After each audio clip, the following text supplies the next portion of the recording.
Hi, my name is Travis Andren. We are Lemna and we focus on agricultural bioremediation. Within agriculture, we look at livestock, specifically condensed agricultural feeding operations known as cattle farms, which are responsible for producing over 99% of all livestock raised in the US. This industry is so large that the USDA measures output by AUEs, 1,000 pounds of live animal weight. Looking at cattle, swine, and poultry production, we can't help but reminisce on the amount of biological waste created by these systems as well.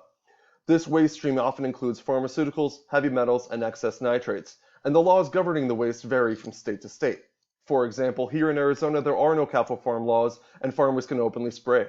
However, in states like California, farmers are heavily regulated by federal, state, and regional air and water resource control boards. The problem here is that excess nitrates from the farm can often end up in groundwater runoff, leading to algae blooms and fish decimation, even causing blue baby syndrome, a blood nitrate disorder found in infants exposed to high levels of nitrates. Let's meet some of the farmers involved. In California, we look at the dairy sector, specifically at Curdy Made Dairy in Corcoran, California, where Tessa Curdy Hall recently inherited a 100-year-old dairy from her father who's facing retirement. Shortly thereafter, she also received a $65 million lawsuit from the city council for water nitrate contamination believed to have come from her farm. Down in Lemoore, California, Jake Durant at Edenvale Dairy wants to participate in USDA incentive programs to clean up his farm. However, if something is broken, he's not going to wait around 16 months for an evaluation from the USDA. He's also not going to put his precious resources towards something that he's not going to be paid back for. And when we look at existing solutions for denitrification of water from farms, they're often expensive, costing hundreds of thousands to install and tens of thousands to operate. They're also very complex, often requiring additional training, if not additional farm labor as well. And these systems are intrusive to farms, often requiring additional energy demands that can lead to on-site generation or additional demand on the regional utility. At Lemna, we focus on biological remediation from common duckweed species called Lemna minor and Lemna gibba.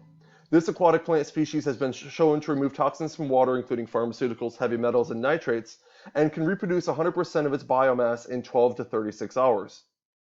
We believe that this combination of bioremediation paired with agricultural wastewater can reduce nitrogen, sulfate, and potassium to reach regulatory compliance. Our solution is to take this natural occurring process and amplify its efficiency through vertical farming methodologies, containerizing the solution and providing sequential, multi-layer growth chambers of duckweed that process the wastewater layer after layer. This system will be solar powered, simple to install, and can have intake and outtake of water in a circulatory or linear fashion. When looking at this from a business standpoint, we see three models for revenue generation. An incentive program where we partner with the USDA and the farmer and tap into some of those grant opportunities. A data subscription package where we provide the farmer with historic and real-time water quality that keeps them in compliance and helps them understand what's going to their fields.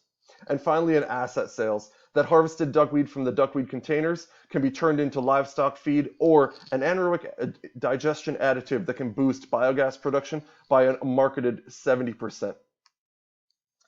For this solution, my team and I have begun prototyping in Gilbert with the means that we have amongst us. We're seeking additional incremental investment to be able to advance these prototypes into on-farm field testing. As we look at the team at Lemna, we're led by myself, Travis Andren. I'm an ASU grad in industrial design. I also have a background in environmental policy management. I'm joined by Toby Alonge, an ASU grad in industrial design, who's got over a decade of experience in bringing products to market. John Selman, on our manufacturing side, has a background in mechanical engineering and is project management certified with 30 years of project management experience. We're joined by local entrepreneur and ASU graduate Matt Bankin, who's our director of technology and a regional technology expert. And finally, Isaiah Fregoso, an ASU graduate in international business management, who's been working in global supply chains for companies like Intel and Insight. We're all co-founders in this together, and we promise that we will help your farm perform better. Come tell us your farm story at lemna.farm. Thank you.